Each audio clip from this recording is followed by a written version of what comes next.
Hey everybody. So my channel's gone through changes over the years, and I feel a few more changes coming on. Um, the least of which being, I have now tried and dumped the alternative payment platform Subscribestar because I put it in the description of my videos for about 6 months, and then I checked on it a couple times. I mentioned it on screen a bunch of times, and zero participation on that platform. And really, since there's nobody using it in order to help me out or help out anyone that I know, it just looks more like a a political statement that I don't want to make. That I'm okay with those people who were deplatformed for whatever reason, and that I'm okay with that stuff. Morning, Brian. I see where you are. Um, so today, I was going to do some things a little bit differently. Firstly, I took Subscribestar out of the description of every video going forward, and I found another payment platform that I want to promote to people, not just to like give me any money. I'll be doing this whether or not you give anything to me ever. But I do want to promote an alternative to super chats because I've gotten some super chats that were large sums of money that came across my chat, and the last one that was large was like $144 for answering a question right live. And the guy's like, if you could answer this right, then I'll give you this money. And I was like, okay. And then I read the next comment, and it was the right answer, but I was actually reading someone's comment. And then $144. Boom, super chatted. Well, guess what? I don't get the whole $144. All I get is 60% of that because YouTube takes 40% of your super chats, right?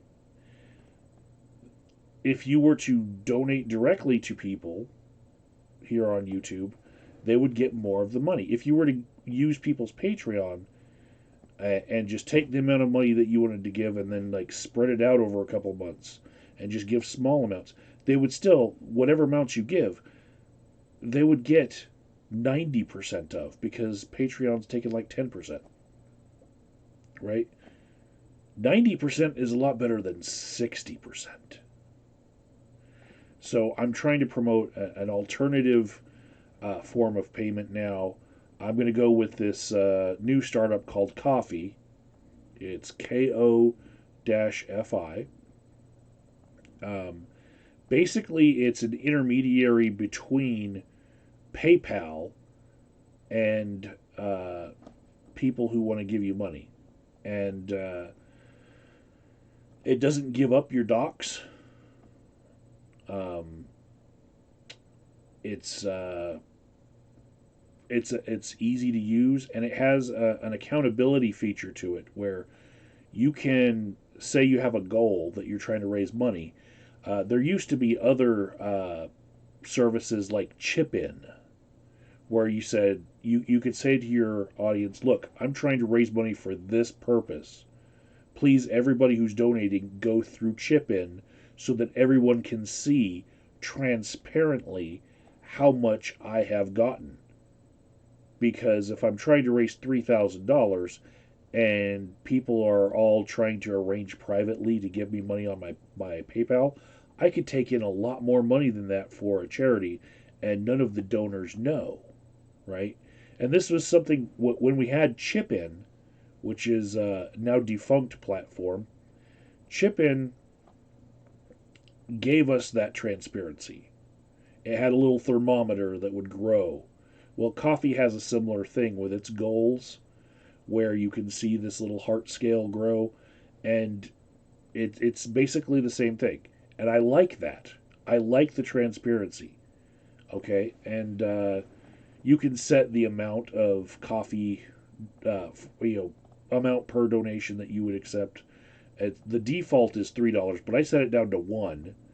And the next few coffees that I do get, if I can get people to stop super chatting and give me uh, any sort of donation on coffee, if I can catch it before they just come in and drop the money, because some people, the first thing that they say on the stream comes in the form of a super chat, and I can't stop them. Right, and as soon as I get a couple of donations to coffee, I will then transfer it over to PayPal and then see the transaction fees and be able to give a percentage of like how much money you get from that, because coffee doesn't take any money from you, right? So the person taking transaction fees would be PayPal. So I have yet to see what that will bring, but I know it's going to be better than a 40% take out of the donations that should be going to the content creator, especially when we're talking about a giant advertising conglomerate uh, taking money that was intended for someone's favorite creator and just taking a giant cut of it just because someone decided to give in the moment instead of click on one of the links in the description bar and find a different way to give, you know. So I'll try to bring it up a couple times just to get the first few donations to it. I'll bring it up as a topic in the stream, but I'm not big on pimping myself. I'm not big on begging for money, e-begging. I'm old school in that respect because maybe your views are very set in stone when you're in your formative years doing anything. I also like grunge rock because it was popular when my ears were getting their taste for music.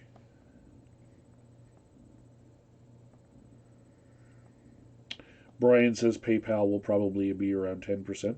That's fine. Sometimes PayPal is different if you keep the money on PayPal and use it to pay for things with PayPal than it is for like taking that money and then moving it to a bank account. That transaction fee might happen there. So we'll see the different ways that people might incur fees through PayPal, but it's not 40% of the money going to not the creator. So, um, hi Bugsy, thanks for joining us. Um, got two good people in my chat right now. Um, Brian, I got a new app that allows me to listen to old sessions of the Wub Factor. I'll show it to you on screen, I guess, because you're here. Um, it is the Mixcloud app. That's a lot of glare right there. Yeah, the Mixcloud app. There you go. Right next to Angry Birds 2. Got to get re-addicted to that because we're all quarantined because of coronavirus. Anyways, the Mixcloud app, you can subscribe to uh, Wolfman Radio, and then all of the Wub Factor back episodes that go to it. Yeah, the mix. Yeah, that's a thing that you do now. Anyways, it actually alerts me on my phone when the old episodes go to the Mixcloud. So then I get an alert that I have some stuff to listen to. But I did drop in on the last. Yeah, Brian J. 1962. The coolest DJ you guys know in the UK. how many DJs do you know in the UK anyway? But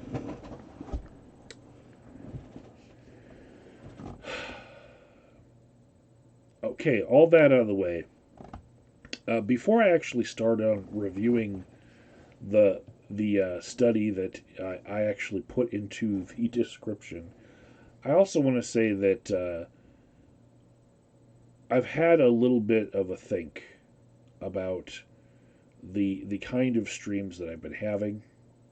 Some of them I've enjoyed the conversations that I've had. People come into my streams, but there is, I guess, the big pink elephant in the room in that there's a difference between the people that I interact with through voice media and the people who leave comments in my chat, right? And for a long time, I've been trying to bring up conversations that I wanted to have with topics that I wanted to have on my shows. And the people in the chat seemed, I guess, hell bent on me not talking about what I want to talk about, but bringing up their own subjects. Maybe those subjects were something that I talked about in previous videos, but when I look over to the chat and I'm looking for feedback on what I'm actually talking about, and nothing in the chat is germane to the discussion at hand, it is kind of mentally jarring, you know. And admitting that is not something that is good. You're feeding the trolls at this point. Perfect example right now is a guy in the chat say his name is Game Topper, and he just commented, "Hello, sir. I am from India, Punjab, and I am Punjabi." Hello, Game Topper. Um,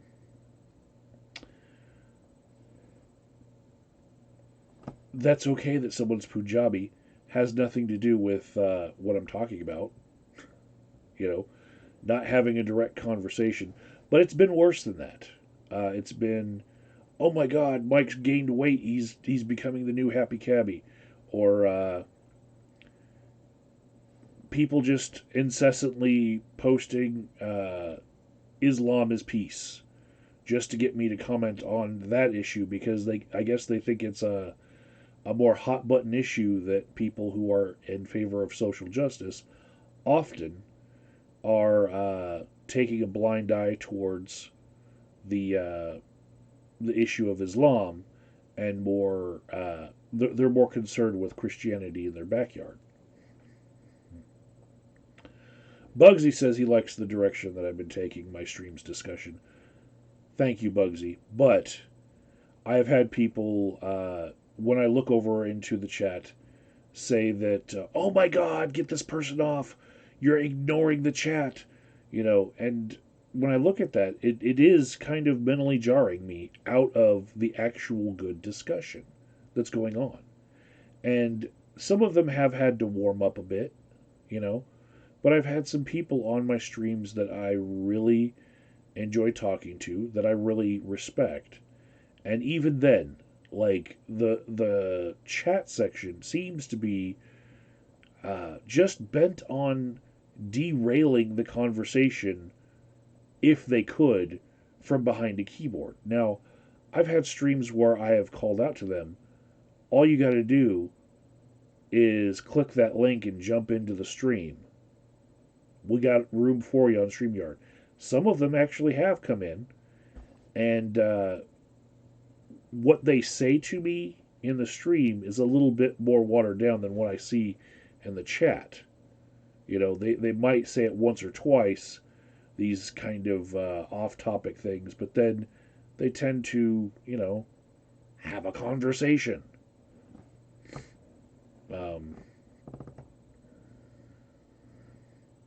Brian says it's because I've had a history of asking the chat for questions, but yeah, the chat developing independent of the video it's hard for me to go to the chat and keep uh, asking questions. Uh, I think. Oh, there's Jamie right there saying Islam is peace, and Pluto says he's just popping in to say hi. Hi. And he says he's going to look at fish tanks. Fish tanks have nothing to do with uh, anything that I've been talking about, except for that Pluto's going to look at them.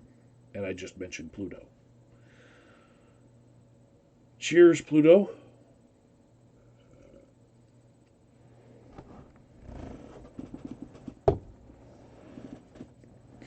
Um, Game Topper wants us to know that today is the Punjab festival Baisakhi.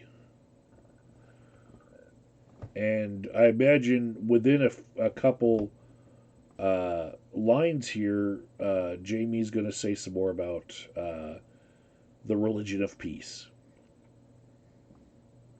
So this is not going to be something where I'm checking in with the chat this entire stream, but I'm just letting you guys know. I'm not the type to make a full standalone video and say, this is the new direction of my channel, and I've got these plans. Because you know what? Most YouTubers that do that, they're not around. If you look at a lot of YouTubers who haven't posted in like 5 years, uh, within the last 5 videos that they did post, they say something like, I've got this grand new design, and this, and this was what I'm going to do. And here's the schedule. I'm going to post this on this day, and this on this day, and then on Sundays we're going to do this. And then 5 videos later, crickets. The channel dies. And that's a pet peeve of mine. What I do is I just do what I want to do. Right? And another good example right now. Jamie says, R.I.P. Stanley Kendall. No idea who that is. Probably has nothing to do with what I'm talking about. So, I'm going to give an example for the rest of this video, which actually is germane to the topic in the description, and just go over what the style is going to look like going forward. Now, I might have people join me in the audio stream, come in through StreamYard, come in through other means, but pretty much the format is going to get a little bit more serious because I want to get more serious. We're going to cover some ground, and I'm not going to let the chat try to derail the good ground we're going to try to make. So, here we go with the very belated intro.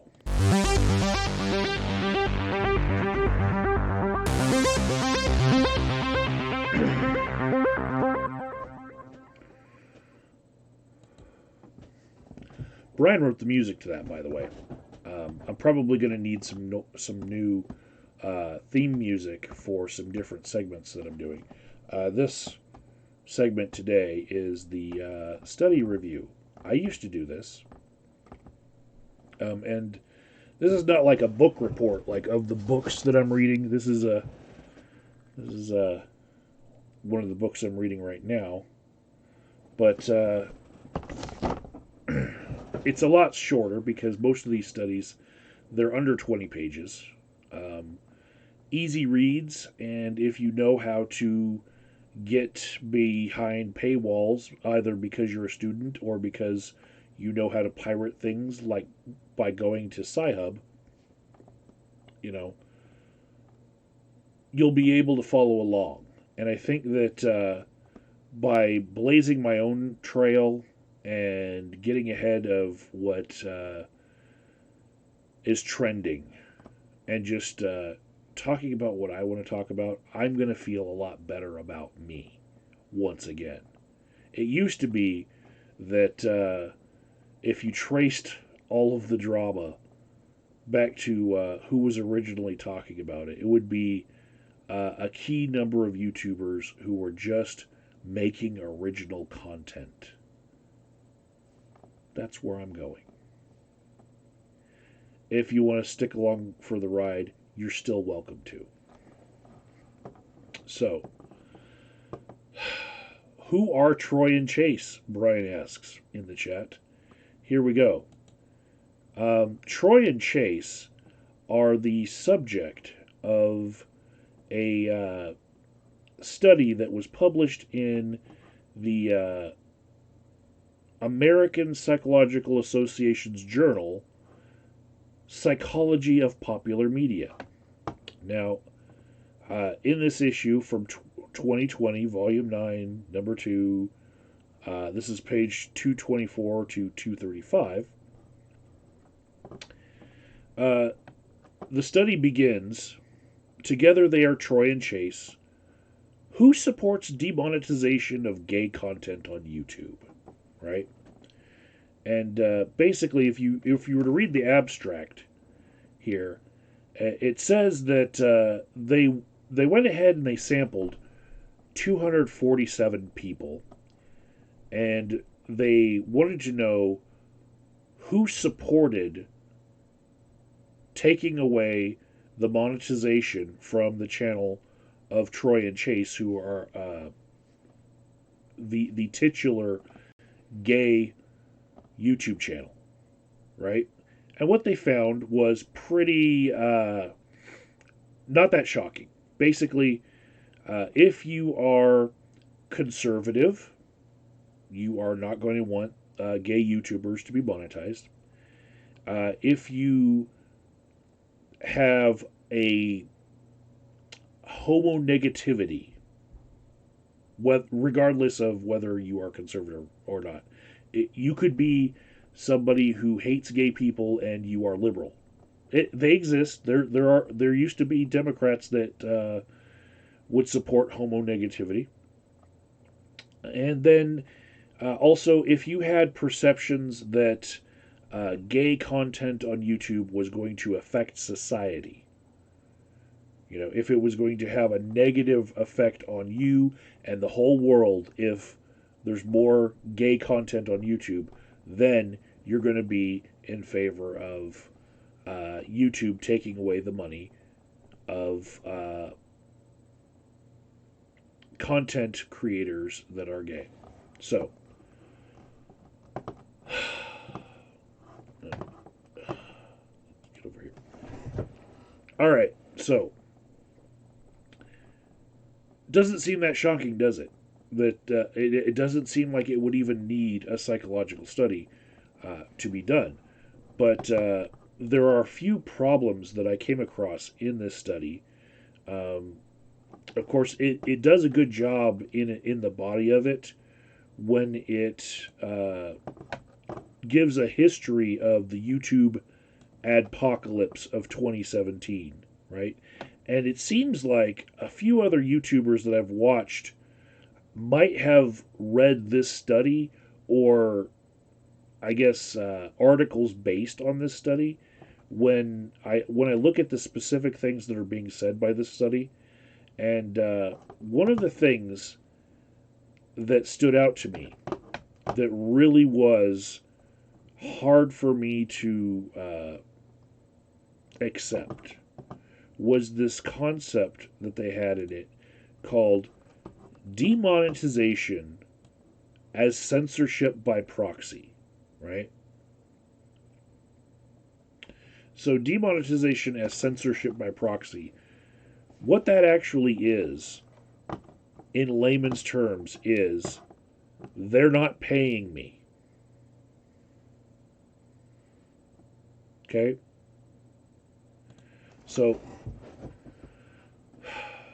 to explain this in simple behaviorism terms, you have the positive reinforcement of offering someone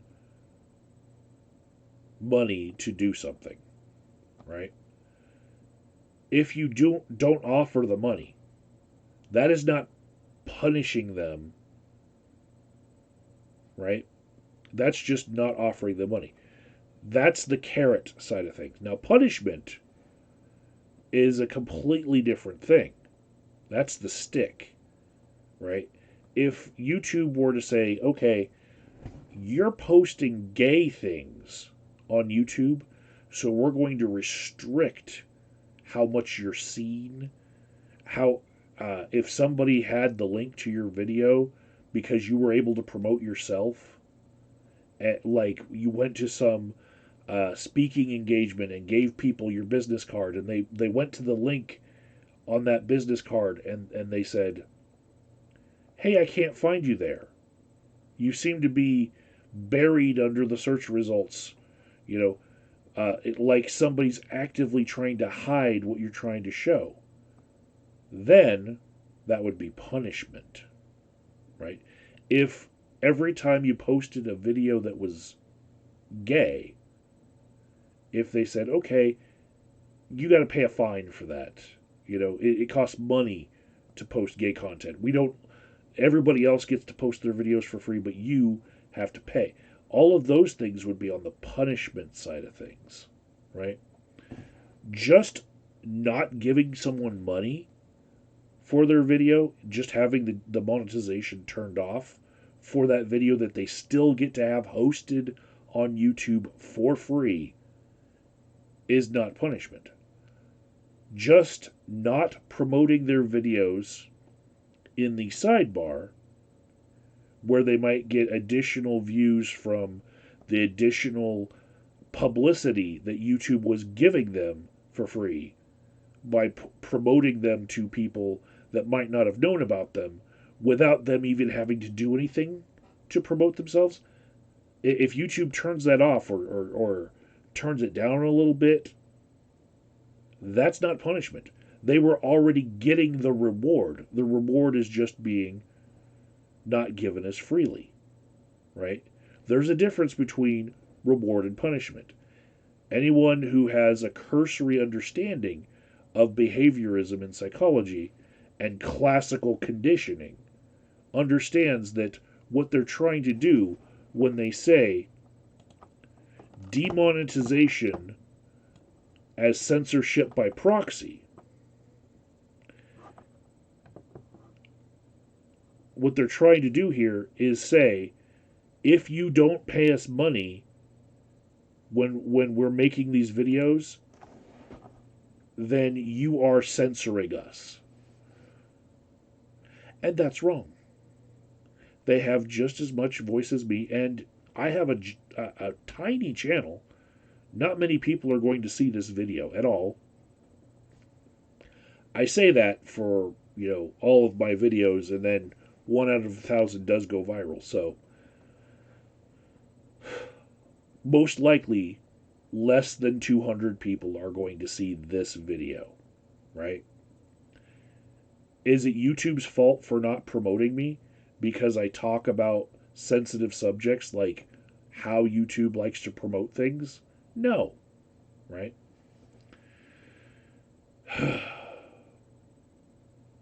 If YouTube doesn't want to give free promotion to me by putting me on the sidebar, or give me money for every video that I put up, I'm not entitled to those things.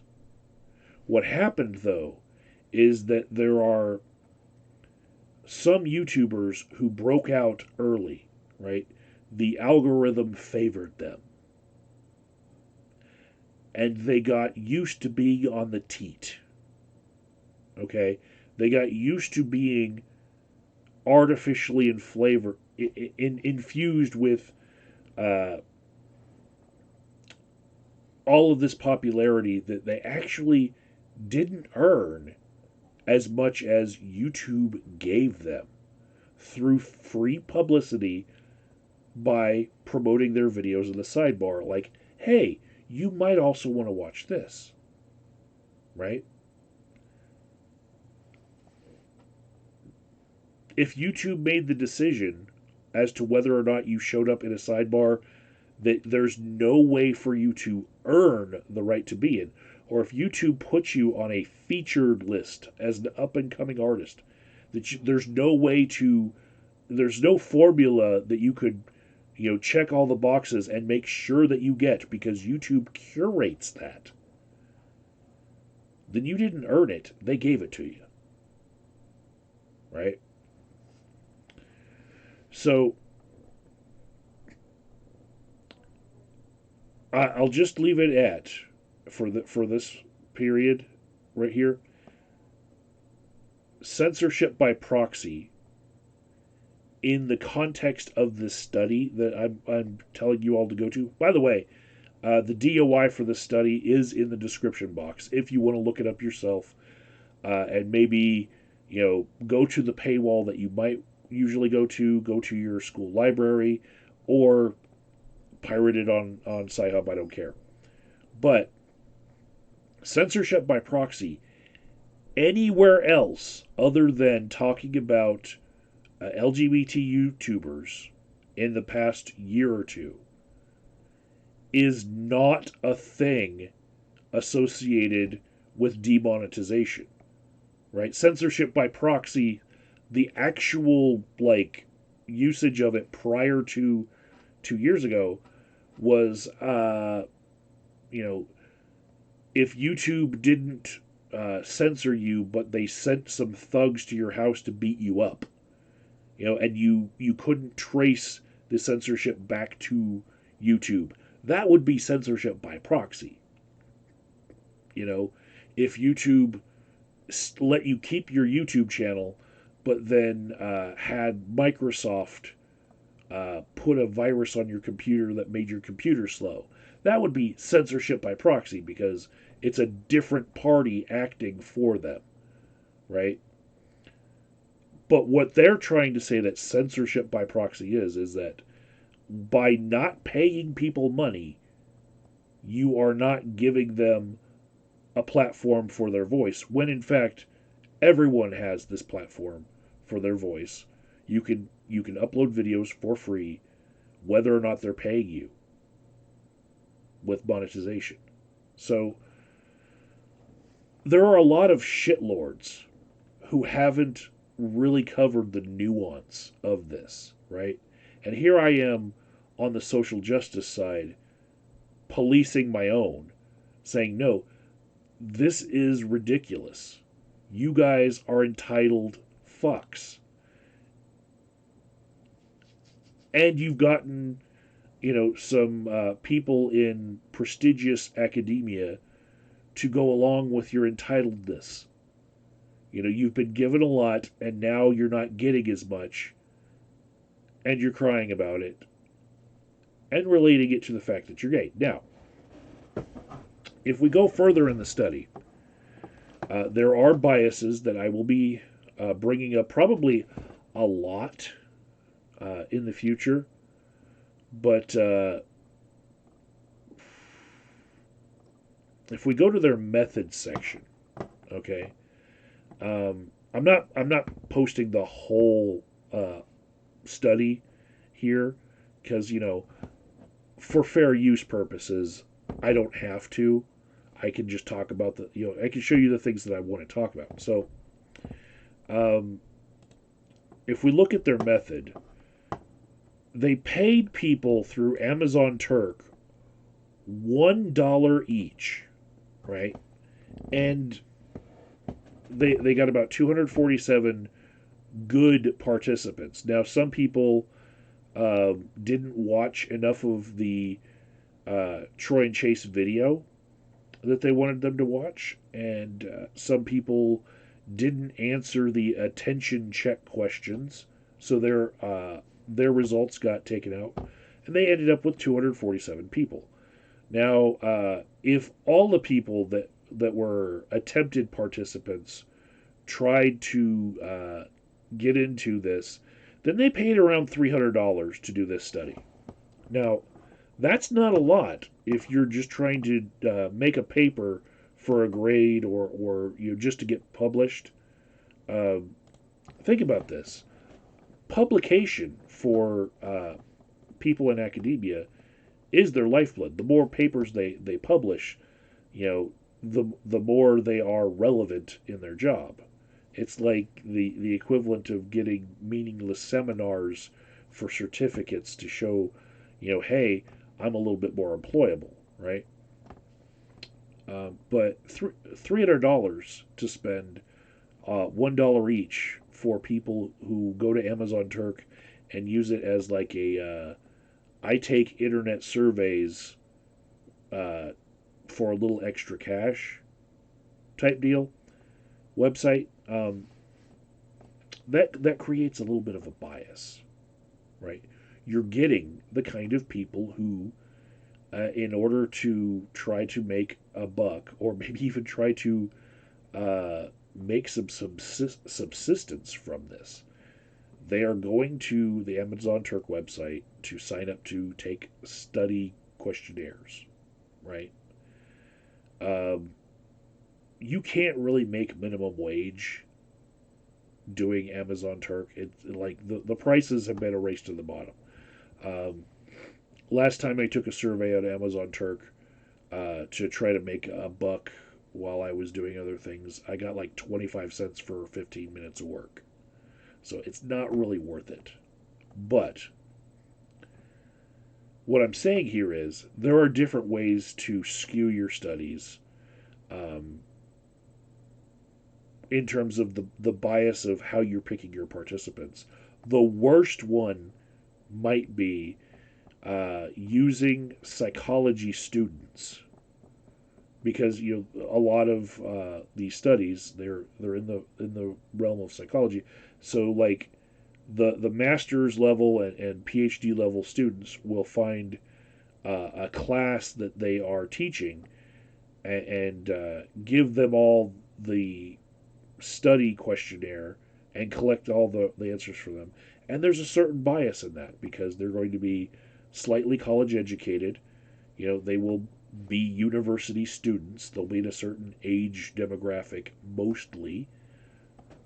You know, they're people who can afford to go to college. So, um, hi chemo.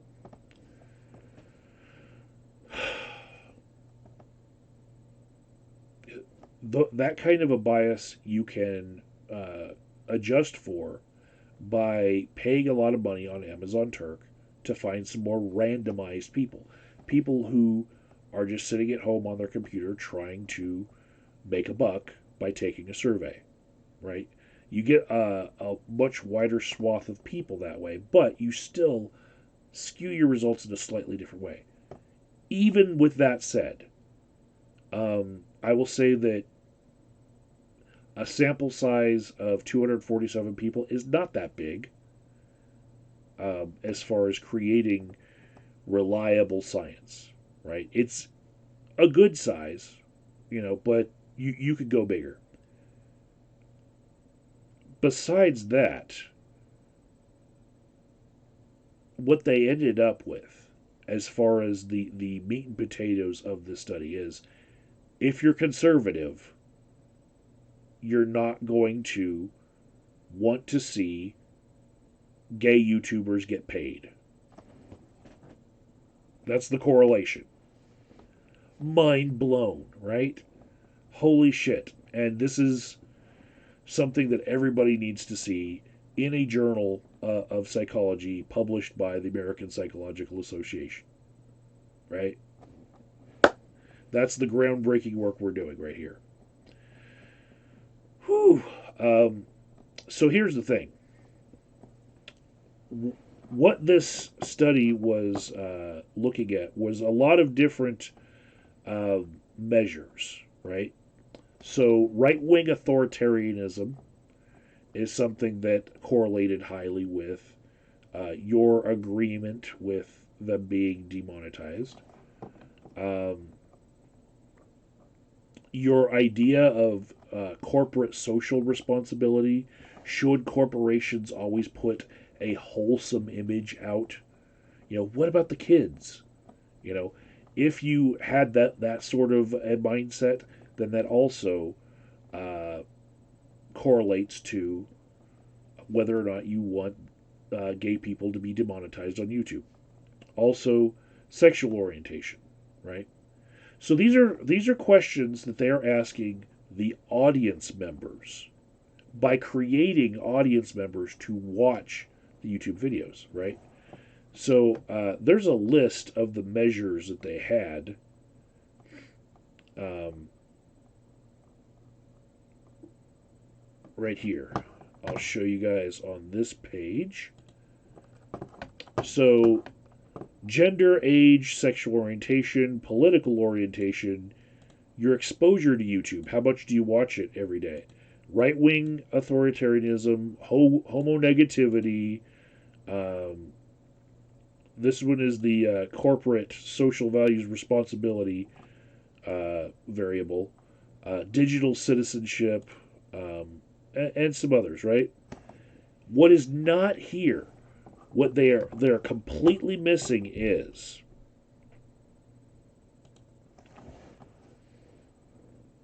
do you as the viewer think that Troy and Chase are automatically worth deserving of ad revenue from advertisers who might not want ads put on their videos? Do you think it's right that Troy and Chase can demand that when they make a video about, say, you know, a fun time on Miami Beach where there's a lot of, whatever gay thing that they're doing, right? And we'll just say that it's hot and sweaty, and I don't even really know who Troy and Chase are as a channel more than like seeing 3 videos. But we'll say, what if there's a gay wedding, right? If the advertiser is someone who maybe is the Hallmark Channel or Legos or Play-Doh, you know, should they be required to put their ads on that YouTube video? Should everyone have an equal opportunity to have ads from every advertiser put on their channel, even if the advertiser might suffer from having ads of theirs associated with that channel? Now, if there were a complete disconnection between the ads and the revenue that people were getting, if YouTube kept all the money and the YouTubers got nothing, then there might be a different statement being made there that YouTube is just throwing out random ads everywhere, right? And you get what you get. But what started the adpocalypse was articles about there being terrorist organizations like Hezbollah putting up videos of terrorism training, and ad revenue was being collected by them. You know, just horrible things, right? People chopping off heads and getting ads put on their YouTube videos. That's bad. That's real bad, right? But what they're missing as a variable in this study, what would make this study better, would be if they asked people, do you think that it would be right to force advertisers to have ads on whatever video gets put on YouTube, no matter what the content was? Their advertisement video had to precede randomly whatever other content that popped up, right? Most people might say, no, that might hurt some brands, or they might feel like it was hurting them. They should be allowed to not associate their brand with content that they don't want to, right? Herein lies the rub. That's not the brand saying that they don't like gay people. Lego, Play-Doh, Coca-Cola are not saying that they don't like gay people. What they're saying in that is people that make videos that are about being gay, the adventures of being gay in America, those videos aren't what they want to focus on as a demographic for putting their ads on. So YouTube demonetizes things not as a punishment for you said bad things that we are going to try to not give you money, and if we could, we would charge you. No, no, no, no, no. YouTube is giving money to a lot of people, and they're trying to place it where the advertisers would want the money to be. YouTube is not making this moral decision of like, if you are doing questionable ethics in your videos, that we're going to shy away from putting our ad revenue on that. YouTube has monetized plenty of things that are ethically questionable to a lot of different people, right? For example, in a famine, there are people who are still going to eat in hot dog competitions and piss off people who are starving and vegans at the same time. YouTube makes no ethical judgments about this. What they care about is, does Nathan's Hot Dogs want to put their ads on that video, or is it so disrespectful, and has there been a public campaign about that to the point where that advertiser might not want ads put on that video, right? So this is a variable. It's completely missing from this study, and I think that's unfortunate, or perhaps it's by design, because they have a bias. And here's the thing: in the coming slew of videos that I have planned for my channel, I plan on showing that there are a lot of studies that,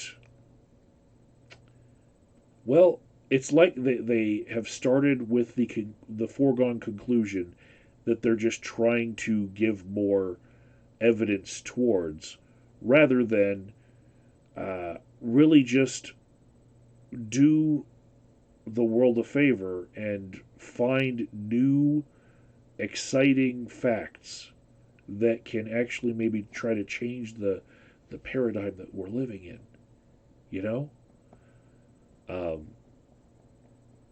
I guess the last thing I want to put in this video right now is I think I might be moving towards a segment where, if there is something that is hyper verbose, I'm going to try to read it in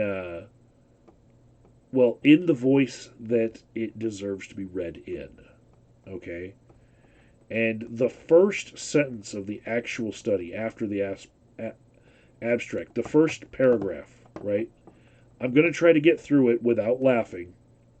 Okay? And this will be a thing where you guys will enjoy some of the stuff that I've been finding in scientific journals. Trust me on this. Okay? So, here we go.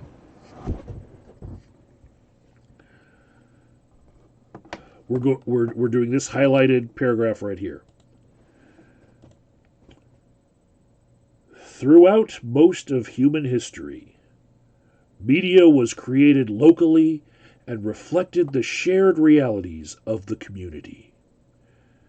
The Industrial Revolution resulted in the dominance of mass media such as TV, the content of which was governed by a gatekeeping elite. For example, executives, and aimed to appeal to the broadest base of consumers. Some have argued that the supremacy of mass media has been diminished by the advent of YouTube and other internet-based platforms that allow media to originate from communities sharing an identity that are unrestricted in terms of geography.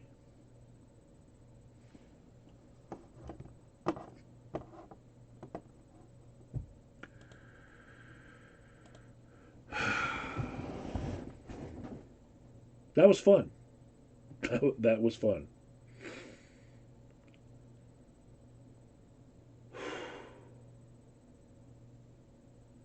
This will be fun. Getting back to good content, ignoring all of the noise, and just putting out some things that people can really get behind.